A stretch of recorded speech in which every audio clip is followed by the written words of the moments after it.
Hi guys, my name is Sansi and this will be chapter 3 in my book. And also, I forgot what I was going to say. Oh, sorry, haven't had enough sleep. Well, I'm mainly doing this, for a memoir for my daughters and, my grandson to look back on, or if they ever want to.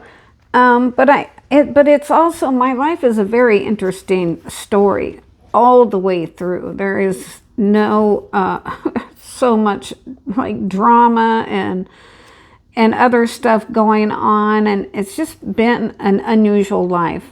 I feel like more unusual than most, the average person. But anyway, okay. Sorry, I'm a little bit tired. Haven't been sleeping good, so just bear with me. So we'll get started here.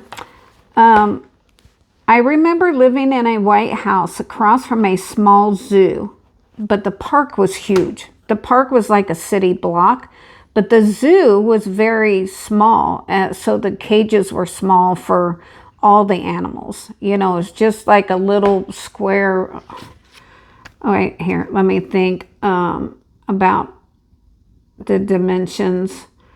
I would say, they had monkeys and they had other animals and a lion that I loved. I don't know. I want to say it was only maybe by 30 feet by 30 feet. And there was a few animals there. It wasn't big enough at all for any of them because they were in separate cages. But I loved to go visit the huge lion that was caged over there daily. He had a big mane, huge mane, and was so beautiful and gentle. We were allowed to play outside alone when I was 3 years old. We didn't have child abductions back then and stuff. So, all the kids were able to play outside. I would walk across the street to see my lion. So here was like our house. And then it was across just like a residential street to go to the park. And, it was just right across the street. So it wasn't on a busy street or anything like that. Then all I had to do was walk or step across a little chain link fence. This chain link fence was probably only a foot, so where the pole was, and then it would chain link down, chain link to the next pole.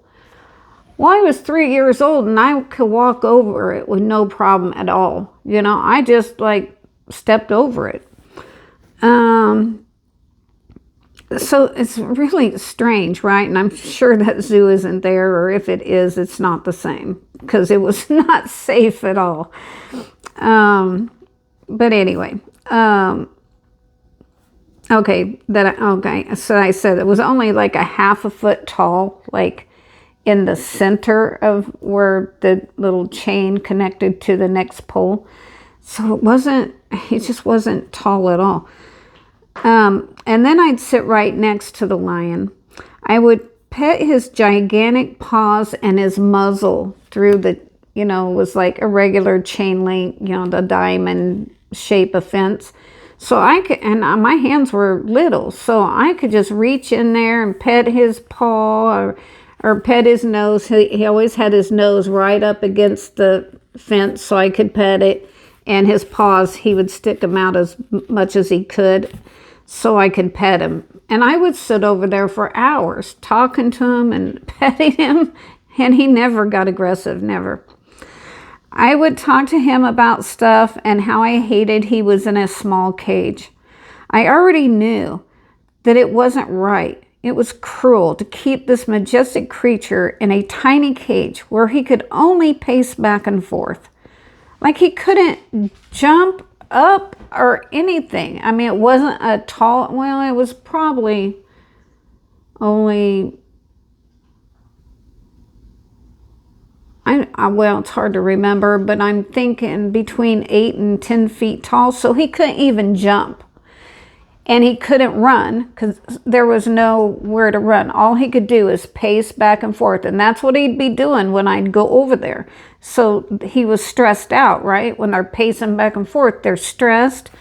They're, they need exercise. But then as soon as I'd step over that fence, he'd come and lay down and put his muzzle up there and his paw out for me to pet him every single time. And I went over there at least once a day, sometimes twice a day.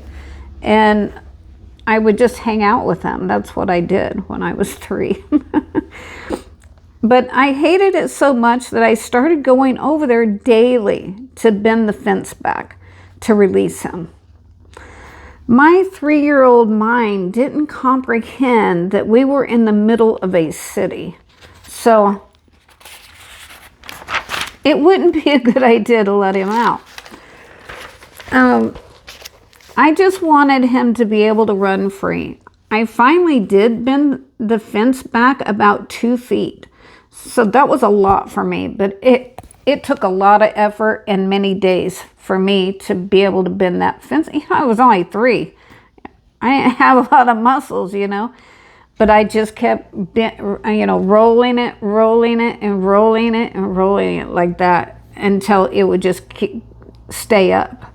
So, I don't know, it was crazy. But anyway, I bent it up 2 feet until it hit a rivet, because the fence is on there with rivets.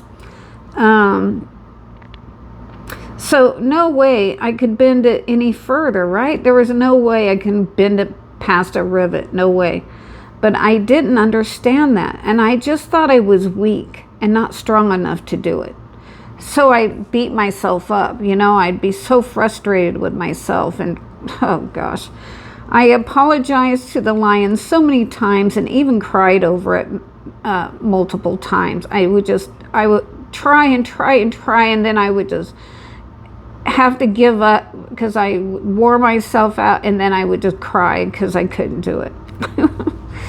He would just look at me with those huge brown eyes, like it was like he was saying, "It's okay, at least you tried and you understand." That's kind of how I felt, the vibe. He always calmed me and was so gentle, like he totally accepted his fate. Like how? Like really how? How could he not lose his mind in there? He was a prisoner, and I so hated that, but I was powerless to do anything about it. I have loved lions my whole life because of him, and he gave me the ability to love all animals. And also took the fear from me as well. Oh, here, let me add this to my notes.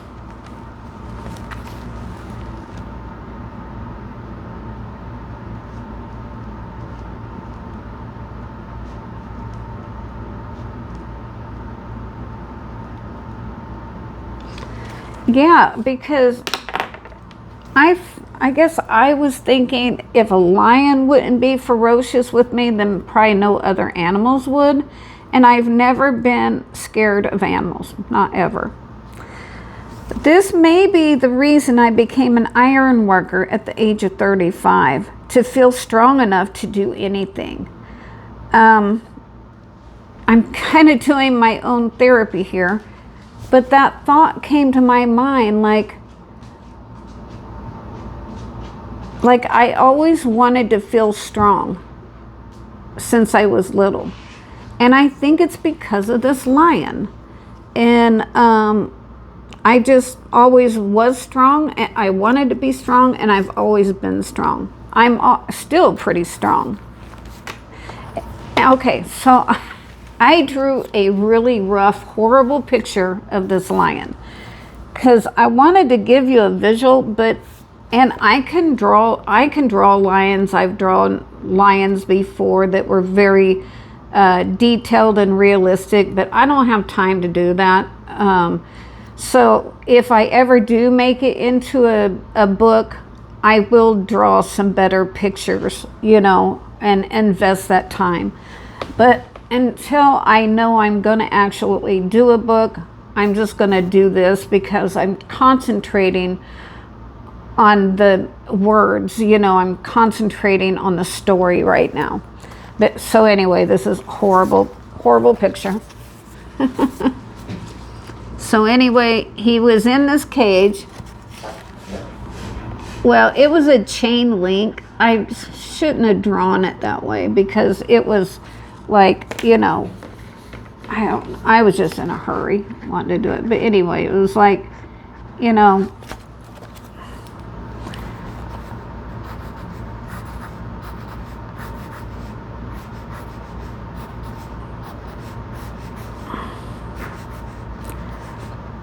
I should have just drew this over. It only took me a couple minutes to do it. But anyway, it was chain link like that, you know, not square like that. But anyway, it was like that. And then he would just sit there. And this is the little chain link fence that was out front. So these are little poles. And this is just a little, like a very light chain, you know, like a chain link that's even in jewelry, you know, like that. So let me see if there's anything else. Oh, and here is the rivet. So I got to pull it back about 2 feet. This is the fencing. I pulled it back 2 feet until I hit a rivet there and a rivet there. Well, there was no way at all I was ever going to be able to pull it past that rivet or break the rivet, you know? Like, I couldn't do it. I tried. I gave it my best shot, but I couldn't do it. But anyway, that kind of just gives you a little, you know, a little visual to think about. And yeah, of course, I'll draw way better pictures later. But right now, yeah, I'm just trying to concentrate, on the story. And then if I ever do make it into a book, you know, I'll let you know. So, you know, you could get it or read it or something. Okay, I'm not sure how I'll do it. I haven't thought about it at all. It could be an ebook, or would take suggestions. What would you guys rather have it? Would you rather have an ebook, a book that you can hold and read, or how would you like it, you know? But I won't be doing that until I'm completely through the story and have uploaded all of them on YouTube, all right? And I may upload them on TikTok too. So I may do that pretty soon and upload chapter 1, 2, and 3. But anyway, all right, guys, I hope you have a great day. And I hope you're enjoying my stories. All right? Okay. Take care and be safe out there. Okay. Bye-bye.